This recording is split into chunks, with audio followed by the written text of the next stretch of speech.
Mente avrà sciampato e tradì, non può sperare pietà,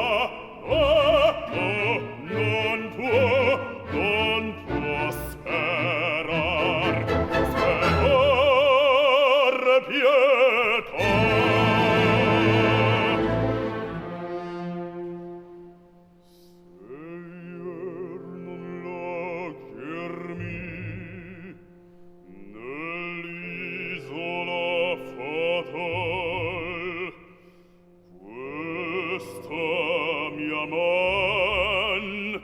L'espiazion non fia tremenda meno.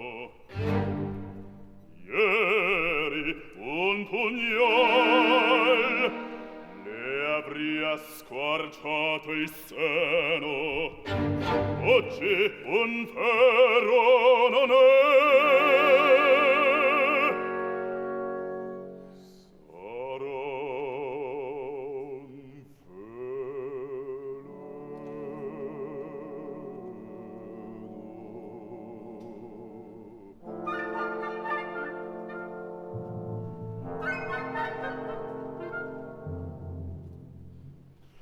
La turbinie farnetiche, la gaia paraonda, e l'agonia col gemito, la festa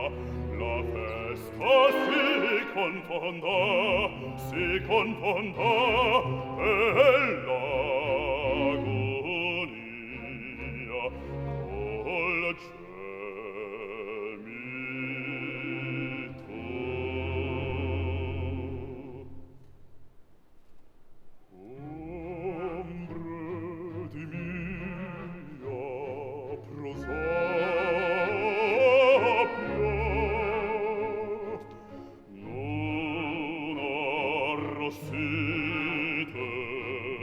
Non arrossite ancora, tutto la morte vendica,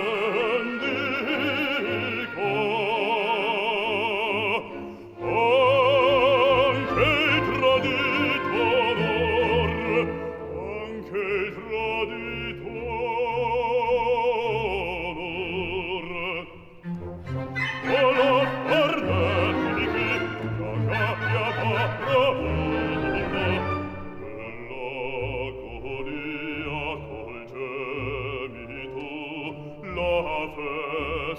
si confonda.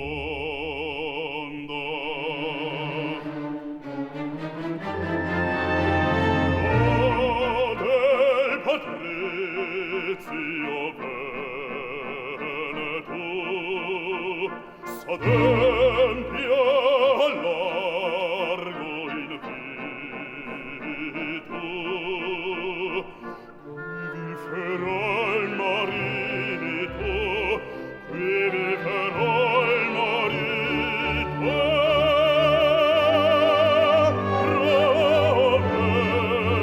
prometta il proprio onore,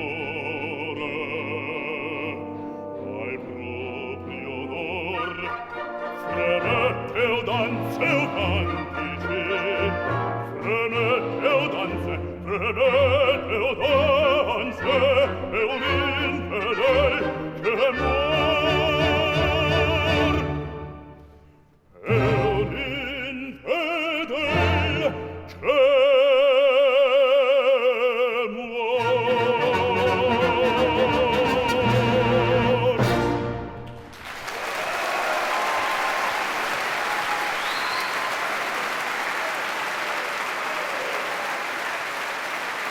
And there we have it. We've heard our 5 finalists in this BBC Cardiff Singer of the World 2015.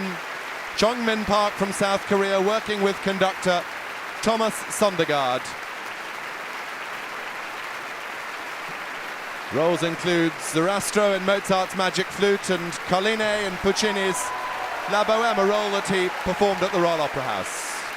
BBC National Orchestra of Wales, led this evening by Leslie Hatfield.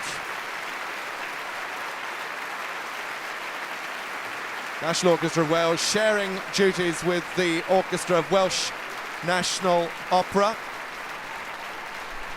Both sets of players very excited at the biennial event that is Cardiff Singer. So, Jong-min, the first competitor to take to the stage here in Cardiff, and now the last. Aileen, there's no doubt it's a real Rolls-Royce of a voice, isn't it? He's a good bookend, isn't he? Rolls-Royce is the word, cavernous, I would say. I just delight in his sound. What I love about him is his conviction he has and the character he puts through, which is shown through his commitment to every single note, to the end of every line. It means that he grips you. No matter what he's singing, there's this sense of drama and tension, which I really enjoy. There's a lot to say about Jong-min. He's fantastic. I love him.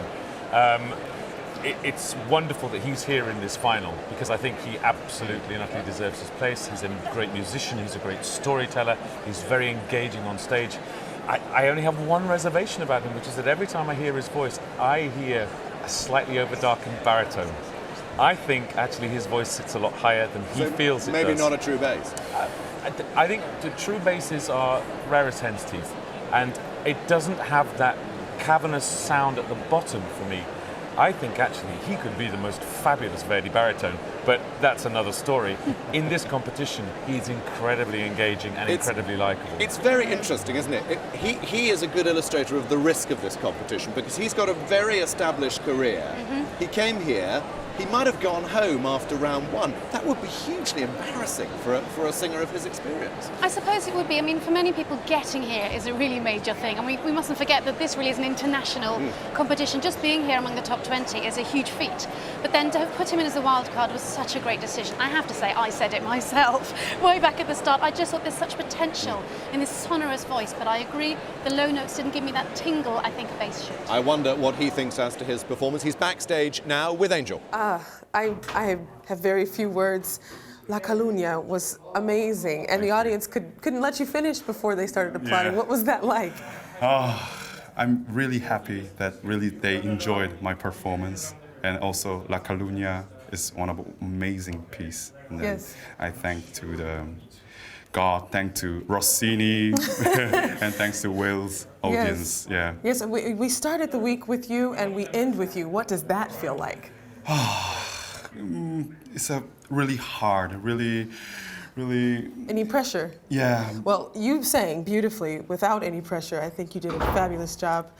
Congratulations to you, Toy Toy Toy. And that's all from Backstage.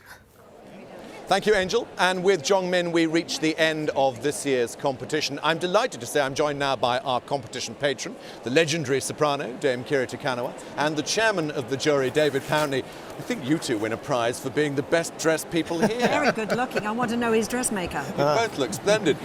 Kiri, have you had a good week? Oh, it's been exciting, really exciting. Everything about it. I think it's been a new buzz to what we've been trying to input in here. It's been really, because when I came on board, I wanted to be really hands-on.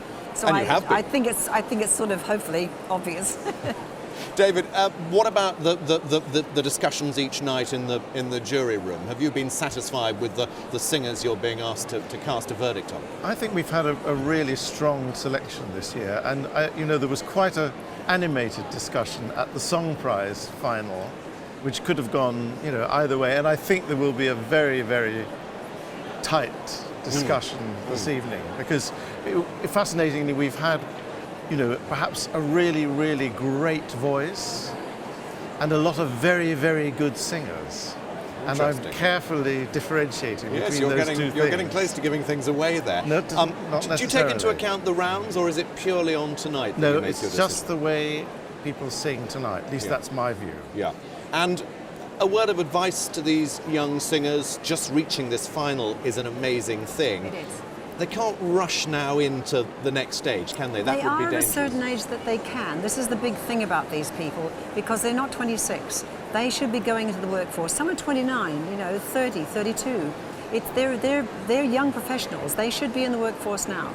And so this is why I think they're more advanced than a few years back, because they were coming just out of college. These ones are well out of college and have gone through programs and things. They're well advanced. Great to have you with us. We'll let Thank you, you. David, go and join the jury and Thank you. get a decision, I hope, fairly quickly. It really has been a vintage year here in Cardiff. Angel Blue has had the best seat in the house.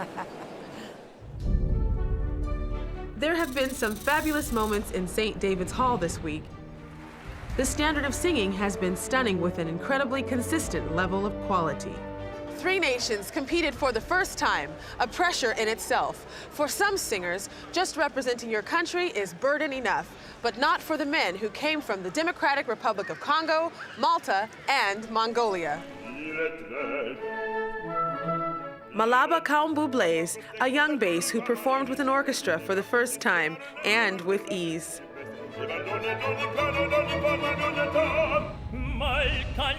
Nico Darmanin, a wonderfully bright and engaging tenor molded in the Italian style. And from Mongolia, finalist Amartushen Enkbat spectacularly announced himself to the world.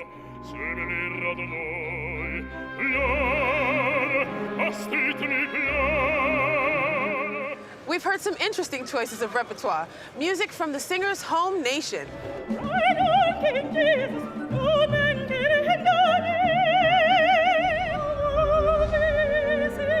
And for the first time in Cardiff, an aria from a Zulu opera sung by Kilebuhile Besang.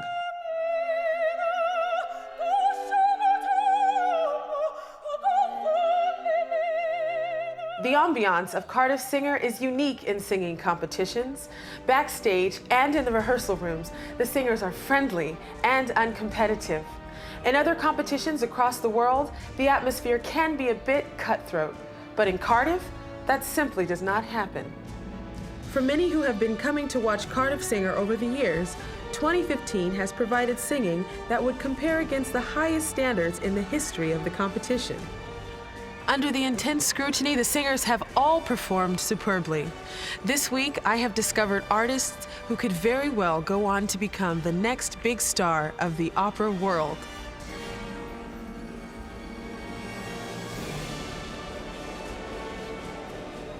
And Angel is backstage now. Angel, I think that the biggest thought I've had this week is just what a global business opera is now. We've seen 4 continents represented. It really does draw on people's talents from right across the world. Yes, absolutely. I think that is one of the things that is the best about opera, is that it is a language breaker, or doesn't have any language barriers, because so many people can enjoy the music and the art of classical singing. For me, I think the most touching thing here at Cardiff Singer this week has just been to see so many nationalities represented, and that for me is a huge feat for us in the classical world. I'm very happy to see my colleagues move forward, and I wish all of them the best of luck, and I hope to see them on the greatest stages of the opera world. It's been an honor for me to be here. Thank you, Petrak. Angel, it's been fantastic having you here, and we look forward to hearing you singing again very soon as well. Thank you. Jamie Barton, who won this competition 2 years ago, has been on Twitter. We're so close to finding out. I remember this moment and the heart palpitations very well, she says. Aileen, Chris, give me a highlight of this evening.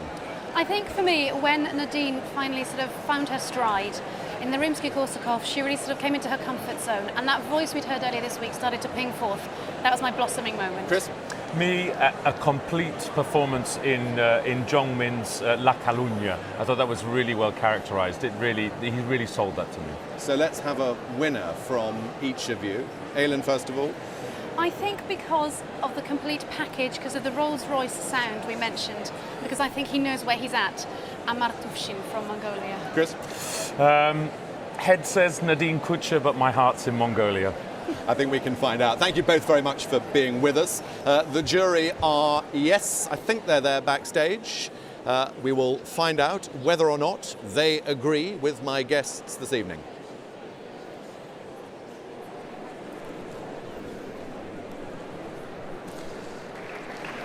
Here they come onto the platform. Serla Isakowski, Claren McFadden, Dennis O'Neill, very much home ground for him. Conductor John Fure, Chairman of the jury David Pountney, Lord Mayor of Cardiff, Councillor David Walker, Ellen Closs-Stevens, BBC National Trustee for Wales, and Dame Kiri Takanawa, competition patron.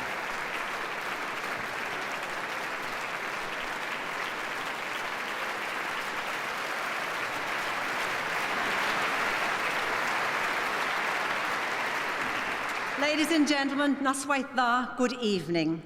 Well, on an evening like this, all as we say, hasn't it been wonderful, the concert?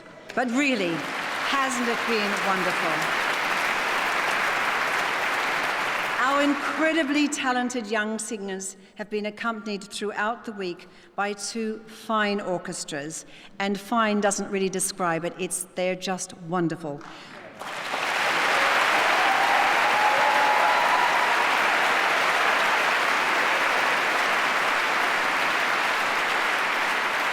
The Welsh National Opera Orchestra and the BBC National Orchestra of Wales, who also played so marvellously tonight.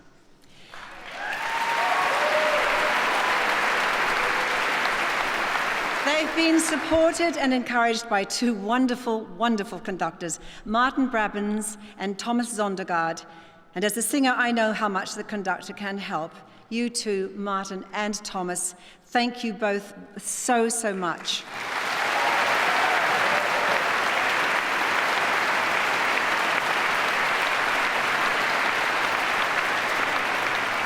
May I make a very special mention this evening to David Jackson and his team.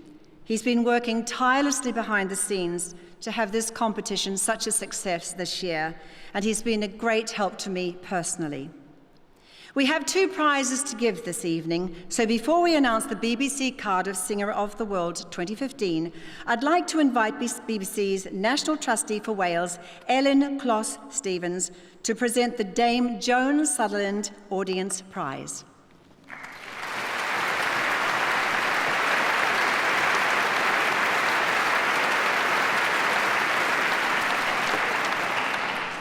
Boneddigion a boneddigesau.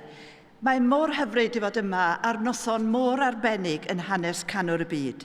I'm delighted to be here to present the Audience Award in this wonderful concert hall and with such a discerning, knowledgeable and loyal audience.